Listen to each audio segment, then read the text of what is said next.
Hello everyone, welcome to this channel. So students, इस video अंदर आप डिस्कस करांगे पंजाब लैक्चर कैडर का जो कैमिस्ट्री पोर्शन का सिलेबस है। देखो सुनो, जी PDF है इस सिलेबस की सुनो लिंक के अंदर ड्राइव का लिंक मिलेगा, उत्थों जाके तुसी इस PDF को डाउनलोड कर सकते हो। जो आप गल करिए, देखो PDF ऑफिशियल साइट पर भी है, थोड़ा PDF जो ऑफिशियल साइट पर है उसका प्रिंट इन्ना वधिया नहीं है, इसलिए इसको प्रॉपरली टाइप करवा दिता गया है सो डैट तुम अपना सिलेबस उस अकॉर्डिंगली देख सको। क्लीयर स्टूडेंट्स, चलो हम आप गल करते हैं लैक्चर कैडर की। किहड़े स्टूडेंट्स को लैक्चर कैडर लिए प्रिपेयर करना चाहिए, आप सारे पॉइंट्स को इस वीडियो डिस्कस करांगे। तो कई स्टूडेंट्स को ये भी प्रॉब्लम है कि लैक्चर कैडर की वैकेंसी आएगी या नहीं आएगी, उस चीज़ की भी हाले तक कोई श्योरिटी नहीं हैगी। देखो काफ़ी चांसिस ने कि वैकेंसी आएगी, ठीक है, काफ़ी चांसिस ने वैकेंसी आएगी। तो इस साल के एंड तक मास्टर कैडर भी ऑलमोस्ट हो ही जाना, बिकॉज नैक्सट ईयर तो इलैक्शन नहीं अपने को, तो डेफिनेटली अपने को गौरमेंट को कुछ ना कुछ वैकेंसीज दे के जानी पैणगियां, बिकॉज 3 साल हो गए ऑलरेडी कोई मास्टर कैडर की वैकेंसी नहीं आई। ठीक है, नैक्सट ईयर खत्म होंगे ही अपने को इलैक्शनस ने, तो डेफिनेटली चांस ने कि अपने को जल्दी ही मास्टर कैडर तो लैक्चर कैडर की वैकेंसी आ सकती है। देखो मैं मास्टर कैडर शोर आनी ही आनी है वैकेंसी, चाहे थोड़ी लेट आवे। लैक्चर कैडर च कैमिस्ट्री पोर्शन के रिगार्डिंग हले कोई क्लैरिटी नहीं कि उसके पोस्ट आएंगे या बाकी पोस्ट आएंगे नहीं, बट जिन्ना सुनने को मिलेगा काफ़ी सारे वैकेंसीज ऐड होके आ रही ने। तो हम जो स्टूडेंट्स ने प्रिपेयर करना हैगा लैक्चर कैडर लिए, वो मास्टर कैडर लिए भी प्रिपेयर कर रहे होंगे। ਜਿਹੜੇ स्टूडेंट्स लैक्चर कैडर लिए प्रिपेयर करनगे वो ऑलरेडी मास्टर कैडर लिए भी प्रिपेयर कर रहे होंगे, ये चीज़ सबनों क्लीयर है।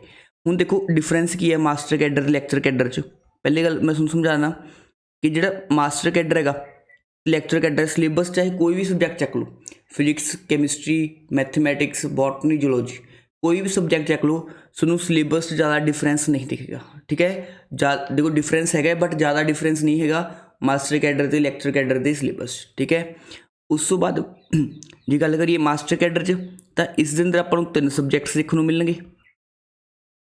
ठीक है, जिहड़े 3 सबजैक्ट अटैम्प्ट करन दे, इस च आपां नूं जिहड़े 150 क्वेश्चन होंगे सिंगल सबजैक्ट के होंगे, जिस होंगे सिंगल सबजैक्ट, जिस सबजैक्ट के अंदर अपनी MSc होंगी है, तो रैलेटिवली देखा जाए भाई पढ़ना किस लिए सौखा है, लैक्चरर कैडर लिए सौखा है। ठीक है, पहला पॉइंट। उस तो बाद आप गल करिए सैकेंड पॉइंट की कि आपां नूं प्रिपेयर करना चाहिए या सिर्फ मास्टर कैडर से फोकस करना चाहिए। देखो जो स्टूडेंट्स ही सपोज करो एक कोई स्टूडेंट है जिसका कॉम्बीनेशन है फिजिक्स कैमिस्ट्री मैथमैटिक्स, तो उसनों हुण स्टार्टिंग डेज सिर्फ सपोज करो उसकी MSc है कैमिस्ट्री के अंदर। ठीक है, MSc है कैमिस्ट्री के अंदर, तो वो स्टूडेंट को स्टार्टिंग के 2-3 महीने हुण सिर्फ कैमिस्ट्री से फोकस करना चाहिए। देखो जो कैमिस्ट्री तुम लैक्चर कैडर लिए पढ़ोगे, सिलेबस किस देगा मास्टर कैडर है। जो तुम एक बार लैक्चर कैडर लैवल की प्रैपरेशन कर ली तो थोड़ा मास्टर कैडर ऑटोमैटिकली कवर हो जाएगा, मास्टर कैडर का ऑटोमैटिकली की हो जाएगा कवर। क्लीयर, तो मतलब जो हूँ स्टार्टिंग के नैक्सट 2 मंथ्स ने इस केस तुम किस से फोकस करना है, only on lecture cadre. By chance suppose करो थोड़ी MSc फिजिक्स हैगी, MSc फिजिक्स हैगी सपोज करो। ठीक है, MSc फिजिक्स है, तो MSc फिजिक्स वाले स्टूडेंट को नैक्सट 2 मंथ्स किस से फोकस करना चाहिए, ओनली फिजिक्स से, ओनली फिजिक्स से। इस नाल थोड़ा मास्टर कैडर का कवर हो ही रहेगा 50 मार्क्स का, नाल थोड़ा लैक्चर कैडर का भी हो रहा है कवर। इस तरह तुसी ठीक है दोनों की प्रैपरेशन अपनी कंटिन्यू रख सकते हो, मास्टर कैडर की भी तो लैक्चर कैडर की भी।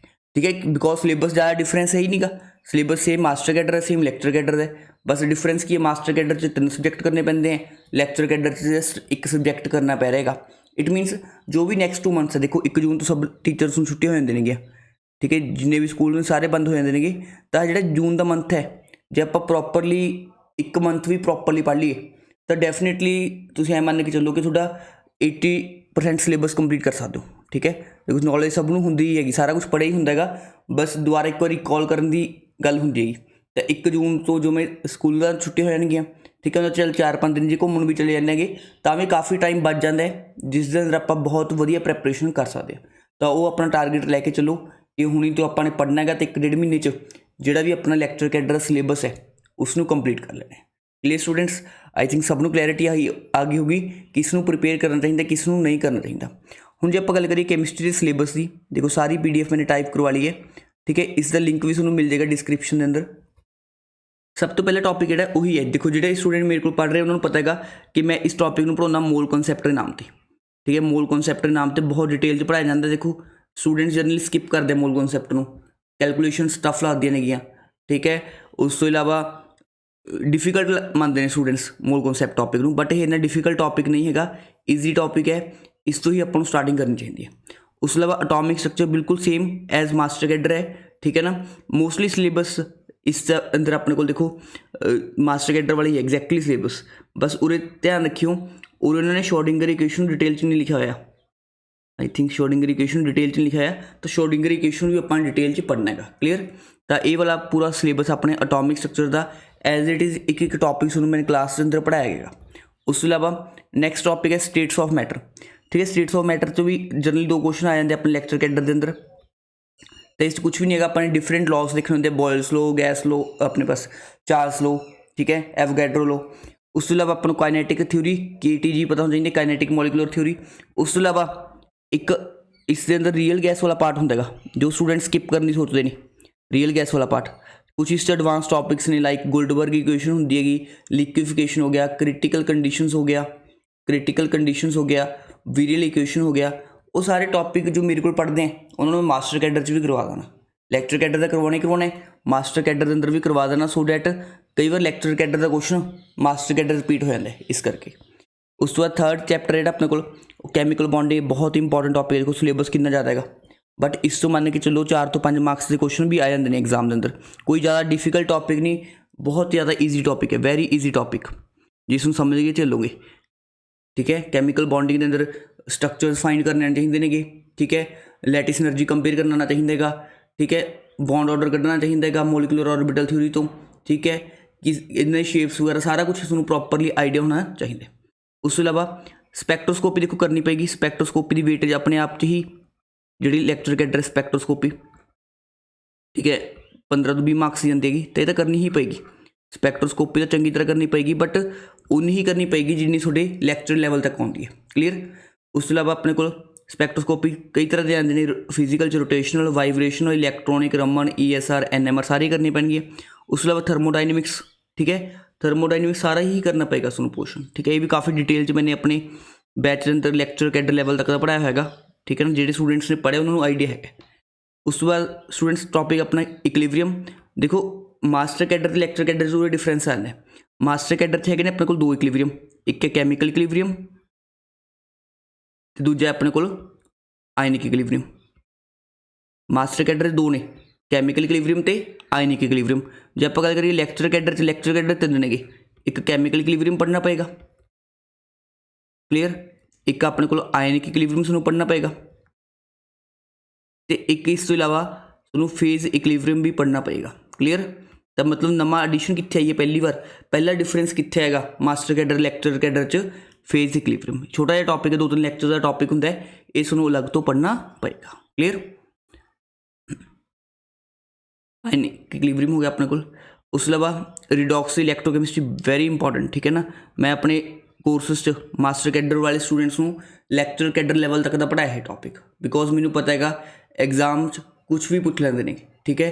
तो मैं इस तरह नहीं है कि 2 लैक्चर टॉपिक कंप्लीट करदा, ठीक है, वो मेरी आदत नहीं हैगी। जो स्टूडेंट्स पढ़ने डिटेल च मेरे को उन्होंने आइडिया है कि बहुत डिटेल च पढ़ाया है मैंने रिडॉक्स रिएक्शंस भी एज वेल एज इलैक्ट्रोकैमिस्ट्री भी ग्रैजुएशन लैवल तक का। जरूर एक टॉपिक मैंने नहीं पढ़ाया उत्थे ड्राई सेल वगैरह, वो क्योंकि रीड करने वाला पोर्शन होंगे, स्टूडेंट्स अपने एंड से खुद ही करते हैं। उस बाद स्टूडेंट्स कैमिकल काइनेटिक्स, तो कैमिकल काइनेटिक्स देख लो अपने को एक टॉपिक एक्स्ट्रा है, देखो इन्ना पोर्शन है बिल्कुल सेम एज मास्टर कैडर, बस जो लास्ट टॉपिक है कोलिजन थ्योरी, ठीक है। इस एक डेरिवेशन होंगी है, वैसे डेरिवेशन सिलेबस नहीं लिखा हुआ, बट आ वाला टॉपिक एक्स्ट्रा है, ठीक है, एक्स्ट्रा इन लैक्चर कैडर, ठीक है। छोटा जिहा टॉपिक है, एक अद्धे घंटे का, इसनों मैं जोड़े स्टूडेंट्स मेरे को मास्टर कैडर प्रिपेयर कर रहे हैं उन्होंने फ्री च ही प्रोवाइड कर दाँगा इन फ्यूचर, क्लीयर। उस तो इलावा सरफेस कैमिस्ट्री स्पैशल ध्यान रखो, जी आइसोथर्म्स ने फ्रेंडली क्लैंगम्यूर, ठीक है, इन्होंने डिटेल च पढ़ना है। बाकी तो ईजी पोर्शन है, देखो सारा पोर्शन ईजी है। कोलोइडल स्टेट की होंगी है अपने को, ट्रू सोल्यूशन, क्लोइड, सस्पेंशन सारा ईजी पार्ट है, ठीक है, कुछ भी इससे डिफिकल्ट नहीं है। उस अलावा देखो नैक्सट स्टूडेंट्स सॉलिड स्टेट, इस अंदर अपन सारे टाइप्स के सॉलिड्स पता होने चाहिए। मेनली इस एक क्वेश्चन होता है स्ट्रक्चर ऑफ सॉलिड्स तो, स्ट्रक्चर ऑफ सॉलिड्स, ठीक है, वो भी चंगी तरह तुसी कर लेने। क्लीयर। उस तो अलावा कैटालिसिस देखो मैं सरफेस कैमिस्ट्री के अंदर ही कवर करवा देना इसमें। उस तो अलावा सोल्यूशन बिल्कुल ईजी टॉपिक है, टोटली 11-12 बेस है, इससे कुछ भी अपने को ग्रैजुएशन का नहीं होंगे। सोल्यूशन वाला टॉपिक टोटली 11-12 बेस होंगे। उस तो बाद देखो इनऑर्गेनिक कैमिस्ट्री सब तो पहला टॉपिक जो अपना होंगे इनऑर्गेनिक कैमिस्ट्री का होंगे पीरियोडिक टेबल। तो पीरियोडिक टेबल तो सबनों चंगी तरह एक एक ट्रेंड टिप्स होना चाहिए, एक एक ट्रेंड टिप्स होना चाहिए। सारे एलीमेंट्स की इलैक्ट्रॉनिक कॉन्फिगरेशन टिप्स से होने चाहिए, सारे एलीमेंट्स की इलैक्ट्रॉनिक कॉन्फिगरेशन की होनी चाहिए टिप्स से। मतलब मैं तो बहुत डिटेल करवाना हूँ पीरियोडिक टेबल। क्लीयर। तो जिस नाल बच्चों के जोड़े ट्रेंड्स ने सारे एक जगह पर कलैक्ट हो जाए, नोट्स प्रॉपर बना ली उसके, ठीक है, इसे प्रॉपर नोट्स बना के उसी प्रॉपर नोट्स बना के एक एक चीज़ नोट करोगे तो उसमें बहुत हेल्प मिलेगी। क्लीयर। उस तो अलावा देखो अपने को ये मैटलर्जी वाला पोर्शन है, ठीक है, मैटलर्जी ये हले मैंने अपने बैच नहीं कवर करवाया, बट एक 2 क्लास का टॉपिक है, इसमें भी कवर कर दिता जाएगा। उस बाद देखो स्टूडेंट्स हाइड्रोजन ईजी टॉपिक है, कुछ भी नहीं है इस वेरी ईजी टॉपिक, सिर्फ 11th की NCERT बुक रीड कर लो, 11th की NCERT बुक कर लो, इनफ है। तो जो स्टूडेंट मेरे को पढ़े है मेरे नोट्स कर लो। एस ब्लॉक कुछ भी नहीं है, ये भी टोटली 11th की NCERT इनफ है, 11th की NCERT इनफ। बस जो NCERT करनी है 1 by 1 लाइन करनी है। उस अलावा देखो अपने को आप पी ब्लॉक बहुत टीचर्स को एज वेल एज स्टूडेंट्स को टॉपिक पढ़ाना बहुत बोरिंग लगता है, बिकॉज काफ़ी कुछ इससे रटने वाला होंगे, बट ये भी करना पड़ेगा, ठीक है। इसलिए मैं रेकमेंड करूँगा 11th तो 12th दोनों के NCERTs। मतलब देखो इनऑर्गेनिकली ना, इनऑर्गेनिक जिन्नी पढ़ी जाए उन्नी घट हैगी, तो मैं स्टूडेंट्स को यही रेकमेंड करूँगा ਜਿਹੜੇ 3 टॉपिक्स ने अपने को पीरियोडिक टेबल कैमिकल बॉन्डिंग तो कोऑर्डिनेशन केमिस्ट्री, ठीक है, इन्हों का पूरा डिटेल करो, पूरा डिटेल कोई भी टॉपिक स्किप ना करो। जो आप गल करिए उस तो अलावा कुछ ग्रैजुएशन के टॉपिक्स लाइक बायो इनऑर्गेनिक तो OMC ये भी डिटेल पढ़ो। तो बाकी जिन्हें भी पी ब्लॉक वाला पार्ट है, जिन्हें भी S block, P block, D block, F block, इसलिए NCERT इनफ है, NCERT इनफ है कि 11th एंड 12th की, 11th 12th स्टूडेंट्स NCERT की है इनफ, इस तो बाहर कुछ भी करने की जरूरत नहीं हैगी, ठीक है। सेम DNF ब्लॉक लिए भी बहुत वास्ट टॉपिक है, बट तुम कितने तक सीमित रहना इसमें 11th एंड 12th बेस तक। उस अलावा कोऑर्डिनेशन ऑर्गेनोमेटेरियल केमिस्ट्री ये पूरा डिटेल जाना पड़ेगा। OMC वाला पोर्शन थोड़ा अप टू MSc लेवल भी करना पड़ेगा सुनो, ठीक है, लिख लो, फिर बाद से क्वेश्चन आएंगे सुनो पता भी नहीं लगना कि सिलेबस कितने सी है, ठीक है। अप टू MSc लेवल करना पड़ेगा सुनो अपना ऑर्गेनोमेटेलिक वाला टॉपिक, मैं करवा दूंगा, मेरी बैच हाली कंप्लीट नहीं है, बट डेफिनेटली मैं कवर करवा दूंगा, ठीक है। उस तो अलावा बहुत ईजी है टॉपिक है, बचपन तो पढ़ते आए आप इन्वायरमेंटल केमिस्ट्री, ठीक है, ओनली NCERT कि बुक की NCERT करिए स्टूडेंट्स 11th की, ओनली NCERT 11th। उस न्यूक्लीयर केमिस्ट्री जो स्टूडेंट्स को न्यूक्लीयर केमिस्ट्री देखो काफ़ी डिटेल वाला टॉपिक होंगे, बट इस दे अंदर तुसी जस्ट एक मेरे लैक्चर्स कर लियो, ठीक है, मेरे लैक्चर्स कर लियो, नोट्स इसके एज इट इज़ मिलते नहीं, तो मेरे लैक्चर्स इनफ रहेंगे। क्लीयर। उस तो अलावा सैपरेशन टैक्निक्स ये वाला टॉपिक थोड़े बैच ऐड कर देंगे, ये अपने को बेसिकली मास्टर कैडर च नहीं आता, बट लैक्चर कैडर च है, तो इसमें ऐड कर देंगे। क्लीयर। बायो इनऑर्गेनिक देखो सारा कुछ एज इट इज़ सेम, मेरे नोट्स इसे टैलीग्राम पर पेंगे, सेम मेरे नोट्स कर लो, ठीक है, सेम जो मेरे नोट्स हैं क्लास वाले वो कर लो, इनफ रहेंगे, ठीक है। उस अलावा स्पेक्ट्रोस्कोपी से डिटेल पढ़ावांगे, उससे कोई इशू नहीं गा। उस तो अलावा इस ध्यान रखियो एक स्पेक्ट्रोस्कोपी मैंने ऑलरेडी बैच कवर कर रखी है, बट जी न्यू लैक्चर्स ने वो भी अपन जल्द ही ऐड करांगे। क्लीयर। प्योरीफिकेशन वाला टॉपिक ये जल्द ही ऐड हो जाएगा बैच, ठीक है, ये टॉपिक हाले तक ऐड नहीं है, बट इस वीडियोस रेडी हैं तो इसनों भी मैं बैच के अंदर ऐड कर दूँगा। बहुत ही ईजी टॉपिक है, इसलिए भी तुसी 11th का organic some basic principle of organic chemistry उस मिल जाएगा, ईजी टॉपिक ने जिससे तुम पढ़ते होंगे कि डूमास मैथड, जिलडाल मैथड, ठीक है ना, ठीक है, ये सारे मैथड्स आएंगे, केरियस मैथड, लिबिक्स मैथड, ठीक है, वो सारे मैथड्स अपन पढ़ने पैणगे फॉर लैक्चर कैडर। उस तो अलावा ये तो सबनों आता ही है सम बेसिक ऑर्गेनिक केमिस्ट्री, ठीक है, बेसिक ऑर्गेनिक है, ठीक है। ऑर्गेनिक च 3 टॉपिक्स होंगे, देखो एक तो BOC पढ़ाना मैं, बेसिक ऑर्गेनिक केमिस्ट्री, फिर तुहानूं सीखना पऊगा IUPAC बारे, फिर सीखना पऊगा GOC बारे। आ 3 टॉपिक्स इन्हें सीख ले, उन्होंने बेस काफ़ी स्ट्रॉन्ग हो जाएगा। क्लीयर। उस तो इलावा हाइड्रोकार्बन मैं डायरैक्टली हाइड्रोकार्बन नहीं पढ़ाता, मैं पढ़ाना होना उसनूं कहने कि रिएक्शन मैकेनिज्म।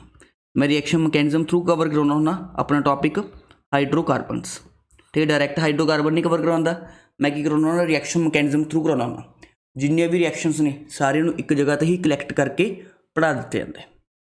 क्लीयर। उस तो बाद स्टूडेंट्स ये हेलोल्केन हेलोरीन चैप्टर है, उरे अपने को देखो आ सारा ऑर्गेनिक कंपाउंड कंटेनिंग ऑक्सीजन च अपने को जिन्ना एल्डिहाइड कीटोन्स वाला टॉपिक है, एल्डिहाइड कीटोन्स वाला चैप्टर हो गया कंप्लीट।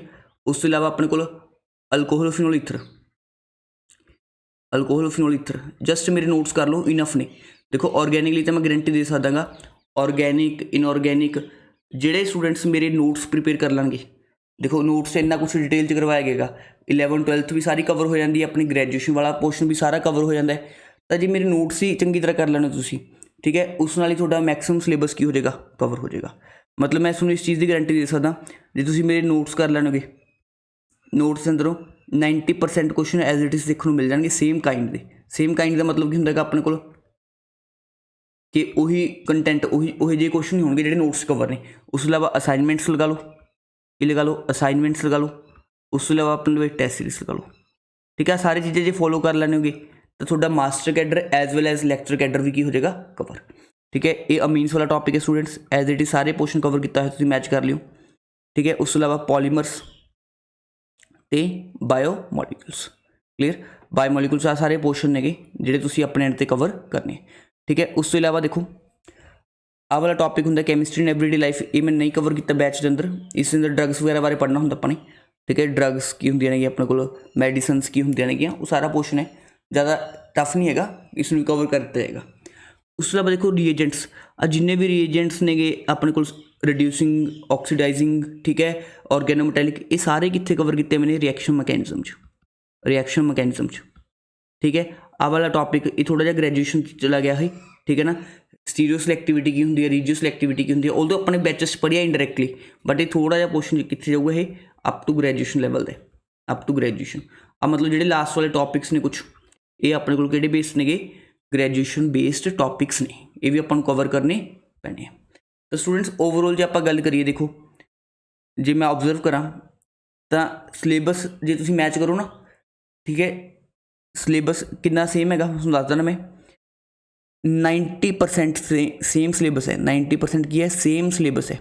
देखो कुछ क्वेश्चन के लैवल का डिफरेंस जरूर आएगा, बट सिलेबस की है 90% सेम है। 90 भी इनफैक्ट 95% सेम सिलेबस है एज मास्टर कैडर। तो ਜਿਹੜੇ स्टूडेंट्स मास्टर कैडर लिए प्रिपेयर कर रहे थे समझो उन्होंने काफ़ी हद तक, देखो प्रैपरेशन वाइज 80% कहूँगा मैं, सिलेबस वाइज 90% सेम है, 95%, बट प्रैपरेशन वाइज 80% उन्होंने ऑलरेडी डन है, ये समझ के चलो, जिन्होंने प्रॉपरली सारा कुछ कवर किया है। ठीक है, चाहे मेरे तो किया चाहे किसी होर कोचिंग चो किया, वो मैटर नहीं करता, बट जिन मेरे नोट्स पढ़ ले एक बार, ठीक है, उन्हें समझो कि 80% सिलेबस ऑलरेडी डन है, जिन्होंने नोट्स प्रॉपरली याद नहीं। ठीक है ना, नोट्स प्रॉपरली याद भी होने चाहिए ने, इन्ना कंटेंट है तो याद होना भी जरूरी है। क्लीयर है सबनों। उस अलावा 20% एक्सट्रा की करना पेगा, 20% एक्सट्रा ला देना, कुछ टॉपिक्स ने लाइक फेज इक्विलिब्रियम पढ़ना पेगा। ठीक है, थोड़ा बहुत क्वांटम केमिस्ट्री पढ़ना पेगा। देखो मैं उसको क्लीयर कट दस रहा कि टॉपिक पढ़ने पैणगे, क्वांटम केमिस्ट्री पढ़ना पेगा। ठीक है, थोड़ा बहुत आइडिया सूँ फोटो केमिस्ट्री का भी लेना पेगा, बेसिक आइडिया जिन्ना ग्रैजुएशन लैवल पर होंगे। ठीक है, एक टॉपिक सूँ पैरीसाइक्लिक पढ़ना पेगा, पैरीसाइक्लिक पढ़ना पेगा, तो स्पैक्ट्रोस्कोपी जो मैं लैक्चर्स करवा दूंगा वो सारे करने पैणगे। क्लीयर। तो कुछ जो एक्सट्रा टॉपिक्स कर लेने हो, थोड़ा 100% सिलेबस की हो जाएगा, लैक्चर कैडर लिए भी कंप्लीट हो जाएगा। 100% सिलेबस लैक्चर कैडर लिए भी की हो जाएगा, कंप्लीट हो जाएगा स्टूडेंट्स। क्लीयर। तो ये देखो डिटेल डिस्कशन, जो आप 1 बाय 1 हर एक टॉपिक में देखिए, इस तरह अपना सिलेबस डिवाइड है किसका, लैक्चर कैडर का। क्लीयर। हम वैकेंसीज होपफुली आएंगी, ठीक है ना, तुसी उस अकॉर्डिंग प्रैपरेशन कर सकते हो।